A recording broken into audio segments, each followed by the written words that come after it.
As we mentioned earlier, you were twice awarded the Distinguished Flying Cross for your heroic actions in Vietnam.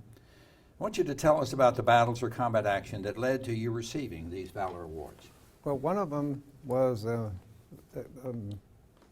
extraction mission, medevac, taking a bunch of wounded American soldiers out of a combat zone, getting them back to evac hospital.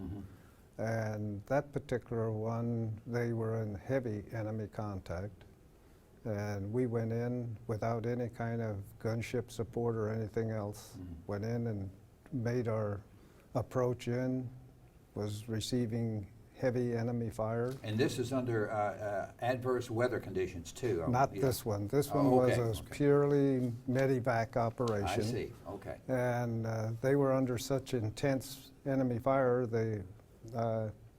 my crew had to get out of the aircraft and help extract the wounded and get them back in. And the pilot, which was myself, and my co-pilot, we were trying to suppress the enemy. You took up weapons yourself? We took up weapons. Right, yeah. And it took several trips, I guess, to load all the... Yeah, we managed to get them all out. No casualties on our side, so that all worked out well. Was your aircraft hit at that time? Many, many times.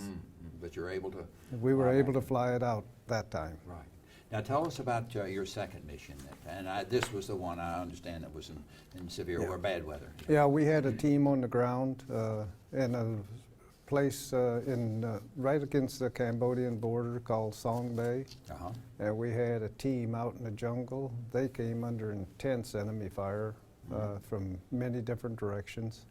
The weather was down to almost 0-0. Thunderstorms? Thunderstorm, low ceiling. We had to, we called it stacking our aircraft. I went in as lead, and each one of the aircraft was behind me, and all they could see was the rotating beacon on my aircraft. We went in on low level, and I identified the location and then tried to get the enemy to shoot at me so my next aircraft could go in and make the pickup. I'm sure they'd like to accommodate you too when they're shooting at you. Oh, absolutely. Yeah, yeah. And you extracted or helped relieve some people, get some people back to base camp? Yes, we got them all out, fortunately, and they had one casualty. Unfortunately for him, after we got him out and I was flying him back to base camp, we decided that he was so badly injured that he had to go to the hospital in Saigon right away. I see. On the way in, unfortunately, he passed away because he was so badly wounded. Any of your crew injured on that? No. Unfortunately. How would you describe to young people what it's like to serve in a war zone, the thoughts you have of possibly being killed or wounded during battle? My thoughts on young people serving is learn what you need to do. Learn the enemies, learn what your main function job is going to be and how to perform it best.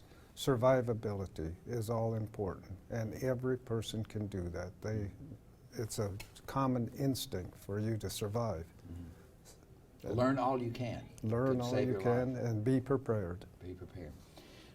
Were you ever wounded during? I was not. I'm one of the fortunate ones. I know people often wonder, Arno, is it okay to be afraid or scared during combat? How would you answer that? I would say this. If you are not afraid, there is something mentally wrong with you. You get into some actions, and of course, when you are afraid, your senses are much better also. And so don't believe that it's a failure on your part to be afraid, because I don't know of one person that I've ever lived with or worked with that was not afraid in combat. When people mention your Valor Awards and call you a hero, how does that make you feel? Proud in the fact that I was able to do something that helped somebody else.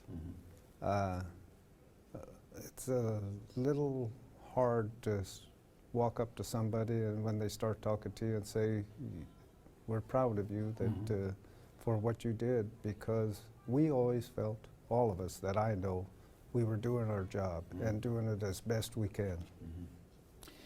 Was during this period, was that your most fearful time in Vietnam?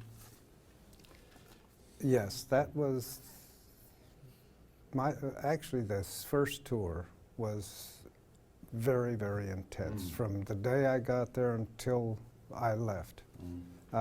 My second tour was, as far as I'm concerned, a cakewalk because I was flying fixed wing aircraft then, and I could leave my home base and climb up to altitude and do my job and come back. I wasn't down there scrambling in the jungle in a helicopter.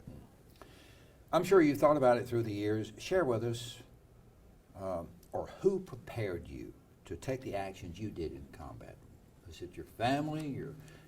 What or enabled you to do that?